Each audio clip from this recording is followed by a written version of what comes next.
Sambil menggandeng Xiaowu, Tangshan kemudian mendekati Ayin dan rumput biru Ayin langsung melingkari Tangshan dan Xiaowu. Ayin mengatakan kalau mereka berdua telah mengalami masa-masa yang sulit, namun akhirnya bisa bersama kembali. Selama mereka berdua bahagia, Ayin dan Tang Hao juga merasakan bahagia. Dengan semangat, Tangshan mengatakan kepada Ayin kalau ia juga akan membuat Ayin dan Tang Hao merasakan momen bahagia yang ia dan Xiaowu rasakan saat ini. Sekarang ia telah memiliki kekuatan, oleh karenanya ia juga akan membangkitkan ibunya sama seperti halnya dengan Xiaowu. Selain itu, ia juga akan memulihkan kembali tangan dan kaki Tang Hao. Mendengar kata Tangshan, Tang Hao dan Ayin tampak begitu terkejut. Tang Hao langsung mendekati Tangshan dan menanyakan kembali apakah Tangshan benar-benar dapat membangkitkan ibunya kembali. Tangshan mengatakan sejak ia berhasil membangkitkan kembali Xiaowu, ia pun menyadari banyak hal tentang misteri kultivasi roh.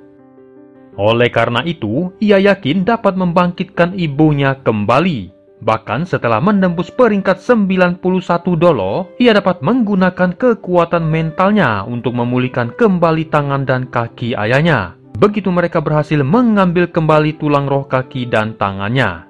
Mendengar kata Tangshan, Tang Hao pun merasakan senang, namun ia juga merasa bimbang dan berkata kepada Tangshan, kalau bukankah kedua tulang rohnya itu telah diberikan kembali kepada sekte untuk menebus kesalahannya?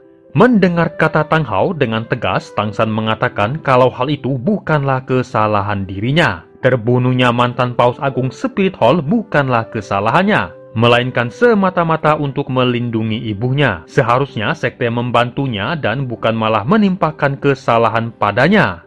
Bahkan setelah kejadian itu, sekte juga memilih untuk mengundurkan diri. Bila sekte masih bersikeras dan tidak mau menerimanya, maka jalan satu-satunya ia akan melawan mereka, kata Tangshan.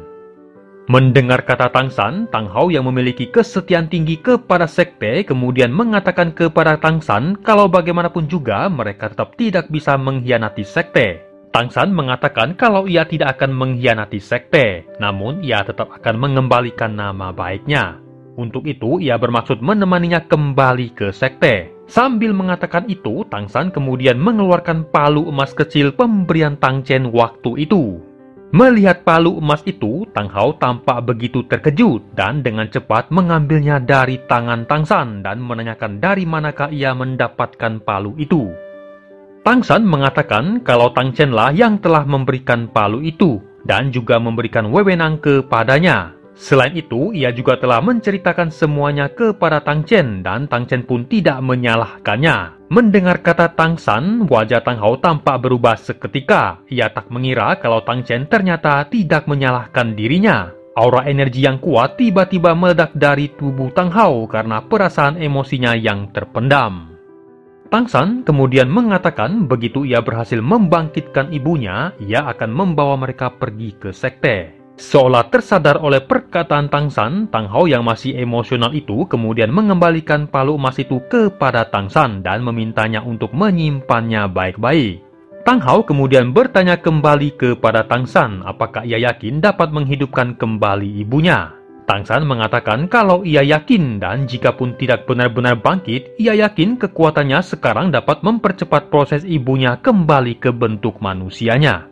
Mendengar kata Tangshan, Ayin kemudian mengatakan kepadanya kalau ia tidak ingin ada hal buruk terjadi pada dirinya ketika membangkitkan dirinya dan ia lebih baik tetap menjadi rumput biru. Tidak dapat mendampingi Tangshan semasa kecilnya sebagai seorang ibu membuat Ayin merasa sangat bersalah dan menyesal. Bila kali ini terjadi sesuatu yang buruk pada Tangshan ketika membangkitkannya kembali, ia tidak akan memaafkan dirinya sendiri, kata Ayin. Mendengar kata ibunya, Tangshan langsung jatuh berlutut di depannya dan mengatakan kalau semua itu bukanlah kesalahannya. Bagaimanapun juga, Tang Hao dan Ayin adalah orang tuanya. Setelah menunjukkan rasa baktinya kepada Tang Hao dan Ayin, Tangshan mengatakan kalau ia tidak ingin membuang waktu lagi dan akan segera membangkitkan Ayin. Setelah mengatakan kepada ibunya untuk merasakan aliran energinya, Tangshan kemudian meluncurkan Blue Silver Domain-nya. Seketika itu juga, cahaya biru tampak menyebar dari tubuhnya yang melayang di udara dan kemudian menyelubungi mereka yang ada di sana. hingga menutupi lembah Yin Yang. Di saat bersamaan, simbol Trisula yang ada di dahi Tang San juga bercahaya dan tampak menyatu dengan Blue Silver domainnya. Rumput biru Tang San kemudian melilit rumput biru Ayin dan menyalurkan energinya. Seketika itu juga rumput-rumput biru yang ada di hutan mengeluarkan cahaya biru, membuat lembah Yin Yang dan sekitarnya tampak berubah menjadi lautan biru. Energi kehidupan rumput-rumput biru yang ada di hutan tampak bermunculan dan kemudian menyebar menuju ke lembah Yin Yang dan mengalir masuk ke rumput biru Ayin. Secara perlahan rumput biru Ayin tampak semakin tumbuh. Tang San kemudian mengangkat trisulanya. Seketika itu juga cahaya emas tampak menyebar dari trisula Sigod dan kemudian menyelubungi rumput-rumput biru yang ada di hutan, membuat energi rumput biru pulih dan tak henti-hentinya terus mengalirkan energi mereka kepada Ayin. Selama beberapa hari, Tang San terus menyalurkan energi rumput biru kepada Ayin hingga akhirnya rumput biru Ayin tumbuh semakin besar, hingga kemudian tampak berubah menjadi kepompong emas raksasa. Tang Hao tampak gugup melihat kejadian itu. Xiao yang ada di dekatnya kemudian mengatakan kalau itu adalah tanda-tanda Ayin mencapai kultivasi 100.000 tahun dan akan kembali ke bentuk manusianya. Beberapa hari kemudian, tampak Tang San selesai berkultivasi dengan Xiao yang menemaninya sepanjang hari, sementara Ayin masih dalam bentuk kepompong emasnya dan Tang Hao sepanjang hari duduk di lembah Yin Yang dan terus menatap kepompong itu. Sambil menanti kebangkitan Ayin, Tang San dan Xiao kemudian menguburkan tubuh Daming dan Erming di tempat itu. Mereka berharap energi lembah Yin Yang akan dapat memberikan harapan kepada Daming dan Erming untuk bangkit kembali. Sambil memeluk Tang San, Xiao menanyakan kapan ibunya bisa bangkit. Tang San mengatakan kalau ia juga tidak tahu. Xiao kemudian mengajak Tang San untuk jalan-jalan di hutan sambil berburu binatang buas untuk menggantikan cincin rohnya yang hilang. Sejak cincin rohnya hilang karena membangkitkan dirinya, rumput birunya berubah menjadi jelek. Selain itu, dengan berhasil menggantikan cincin roh yang hilang itu, mereka bisa segera menerobos ujian ke-8 Sigod. Mendengar ajakan Xiao, Tang San pun menjadi semangat dan bertanya kepada Xiao telah menembus peringkat berapakah ia sekarang. Xiao menjawab kalau ia telah mencapai peringkat 70 dan karena telah mencapai peringkat 70, ia juga membutuhkan cincin roh. Selesai menyisir rambut Xiao, Tang San dan Xiao kemudian pamit kepada Tang Hao dan segera melesat menuju hutan dan mereka pun tiba di tujuannya. Melihat Xiao yang kini benar-benar hidup sedang berjalan bersamanya di hutan, Tang San pun merasa sangat senang. Di tengah perjalanan, Xiao tiba-tiba berhenti dan menatap Tang San dan dengan lembut berkata kepada Tang San untuk menciumnya. Tahu mereka sedang ada di hutan dan tidak ada Tang Hao dan Ayin di sana, Tang San tidak dapat lagi menahan hasratnya dan langsung mencipok bibir Xiao. Namun beberapa saat kemudian, di tengah asik bercipokan itu, tiba-tiba cahaya hitam yang tampak seperti jarum meluncur ke arah mereka. Mendapati serangan mendadak itu, sambil merangkul Xiao, Tang San dengan cepat menghindari serangan-serangan jarum itu. Melihat cipokannya terganggu, Tang San pun merasa geram dan langsung melemparkan trisulanya ke arah jarum itu hingga membuat jarum-jarum itu hancur. Ketika trisula Sigod menghujam ke tanah, energi ledakannya langsung membuat laba-laba setan yang hitam dan besar terlempar keluar dari tanah. Laba-laba setan itu tampak begitu terkejut ketika tahu ia telah membentur besi yang sangat keras dan segera tahu kalau Tang San bukanlah orang sembarangan. Dengan gerakan yang sangat cepat, laba-laba itu langsung meluncurkan jaring laba-labanya. Mendapati serangan jaring laba-laba itu, Tang San kemudian membalas dengan tendangan kaki kirinya. Seketika itu juga, cahaya merah yang tampak seperti bilah kapak tajam langsung melesat ke arah jaring laba-laba itu dan langsung membelah menghancurkannya. Melihat jaring laba-labanya yang hancur, laba-laba itu kemudian berbalik arah melarikan diri. Namun begitu terkejutnya laba-laba itu ketika Tang San dan Xiao sudah muncul di depannya. Melihat Tang San yang tiba-tiba muncul di depannya, laba-laba itu lagi-lagi berbalik arah melarikan diri dan di saat bersamaan laba-laba itu juga melepaskan paku-paku hitamnya dan meluncur ke arah Tang San dan Xiao. Mendapati serangan itu, Tang San kemudian melepaskan serangan dengan telapak tangannya. Seketika itu juga cahaya merah kemampuan pukulan gravitasi Erming diluncurkan Tang San. Ketika paku-paku hitam itu beradu dengan cahaya merah pukulan gravitasi Erming, seketika itu juga paku-paku hitam langsung hancur. Dan bahkan membuat laba-laba setan itu terhempas dan tubuhnya terbenam ke tanah. Namun bukannya mampus, laba-laba setan itu tiba-tiba menggunakan kemampuan kamuflasenya membuatnya tampak menghilang ke dalam tanah. Melihat hal itu, Tang San tampak terkejut dan bahkan dengan domain rumput birunya, jejak laba-laba itu tampak benar-benar menghilang. Di saat bersamaan, tiba-tiba 8 orang Spirit Master muncul di tempat itu dan tampaknya mereka juga tengah berburu binatang buas. Melihat kemunculan ke-8 Spirit Master dari Spirit Empire itu, Tang San langsung merasa geram, namun Tang San tampak menahan dirinya. Ke-8 orang itu akhirnya melihat Tang San dan Xiao, dan salah satu dari mereka dengan sombong kemudian memanggil Tang San dan Xiao untuk datang kepada mereka. Tatapan penuh nafsunya tampak menyapu ke arah Xiao. Sementara Xiao yang tampak cuek dengan tingkah orang yang berlagak sombong itu, Tang San dengan santai mengatakan apa yang ia inginkan. Dan dengan berlagak bodoh dan ketakutan, Tang San mengatakan kalau ia baru saja bertemu dengan Pit Demon Spider di tempat itu. Dan sepertinya usianya telah mencapai 50.000 tahun.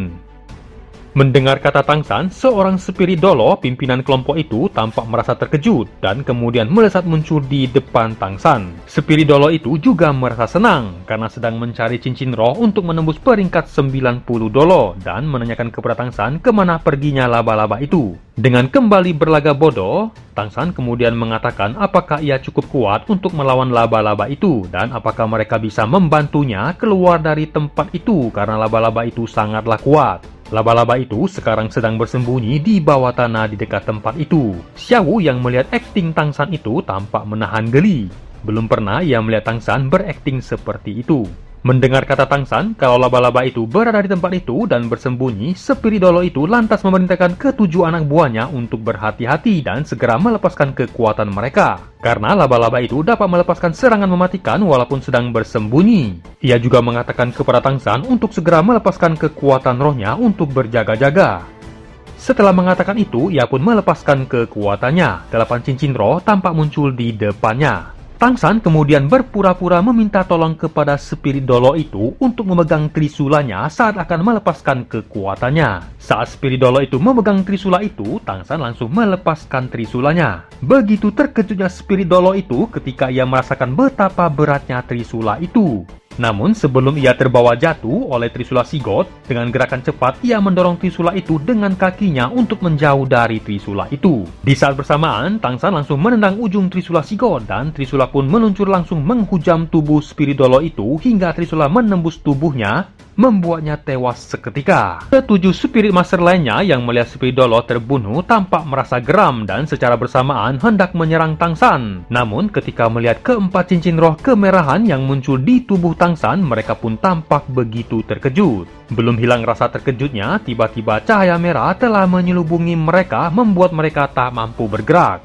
Jurus penghancuran cermin iblis orka diluncurkan Tang San. Ketika cahaya merah menyebar di tempat itu, laba-laba setan yang bersembunyi di tempat itu tiba-tiba menjadi tidak tahan dengan cahaya merah iblis orka yang dilepaskan Tang San, dan kemudian muncul dari dalam tanah. Melihat hal itu, Tang San tidak menyanyiakan kesempatan itu dan langsung melemparkan trisula Sigotnya ke arah laba-laba itu hingga menembus tubuhnya. Laba-laba itu pun tewas seketika dengan tubuhnya yang hancur. Di saat bersamaan, cahaya cermin iblis orka tampak meledak dan langsung menghancurkan ke-7 Spirit Master itu. Tanpa membuang waktu lagi, Tang San langsung menyerap cincin roh laba-laba 50.000 tahun itu dan kemudian menjadi cincin keempatnya. Setelah menyerap cincin roh laba-laba itu, Tang San dan Xiao kemudian melanjutkan pencarian binatang buas. Beberapa hari berikutnya, Xiao akhirnya berhasil mendapatkan cincin roh ke-7-nya. Dan Tang San juga akhirnya berhasil memulihkan ke-9 cincin rumput birunya dan juga berhasil menyerap 2 cincin roh untuk palu hautiannya hingga akhirnya menembus peringkat 92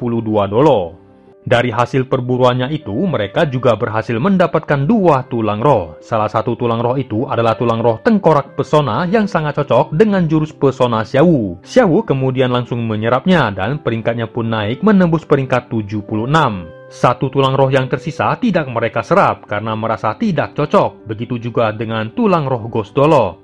Tang San kemudian menyimpan kedua tulang roh itu. Ketika di hutan, Tang San juga menunjukkan kemampuan barunya itu kepada Xiao yang dapat mengubah dan bahkan dapat menyembunyikan ke-9 cincinnya. Kemampuan itu adalah kemampuan kamuflase yang dapat menyembunyikan kekuatannya hingga musuh pun tertipu dan menjadi lengah. Melihat kemampuan kamuflase Tangsan itu, Xiao langsung tercengang dan dengan manja Xiao memeluk Tangsan dan mengatakan kalau kemampuan itu sangat bagus karena dapat menghindarkannya dari bahaya. Melihat Xiao yang imut, Tangsan tak tahan lagi dan kembali mencipoknya. Namun cipokan itu lagi-lagi terganggu dengan cahaya emas yang tiba-tiba menembak ke langit dan cahaya emas itu berasal dari lembah Yin Yang. Melihat cahaya emas itu, Tangsan sangat merasa senang. Ia tahu kalau ibunya telah bangkit kembali dan segera melesat bersama Xiao meninggalkan tempat itu. Dari atas lembah Yin Yang, Tangsan dan Xiao melihat Ayin yang akhirnya berhasil bangkit kembali. Sementara itu, Tang Hao tampak begitu terpana memandang Ayin yang berjalan menuju ke arahnya. Dengan suara bergetar, ia menyebut nama Ayin dan kemudian menundukkan mukanya karena malu dengan tangan dan kakinya yang telah putus itu. Namun ketika tangan Ayin yang lembut itu menjamah wajahnya dan mengatakan kalau ia tidak akan move on walaupun Tang Hao telah berubah, Tang Hao pun tak dapat lagi menahan dirinya dan langsung menarik Ayin ke pelukannya. Dan tangis pun pecah. Tangsan dan Xiao yang melihat kejadian itu juga tak dapat menahan air mata mereka. Melihat kedua orang tuanya berkumpul kembali dan berpelukan, Tangsan kemudian menarik tangan Xiao menjauh dari tempat itu, membiarkan Tang Hao dan Ayin melepaskan kerinduan mereka. Di malam harinya, ketika terbangun dari tidurnya, Tangsan terus menatap Xiao yang tertidur di pelukannya. Dengan gemas, Tangsan kemudian menggigit hidung Xiao hingga Xiao pun membuka matanya. Melihat Tangsan yang sedang menatapnya lekat-lekat, Xiao pun bertanya kepada Tangsan mengapa ia terus menatapnya seperti itu. Tangsan mengatakan kalau ia khawatir tidak akan cukup melihatnya seumur hidupnya, lantas apakah yang harus ia lakukan?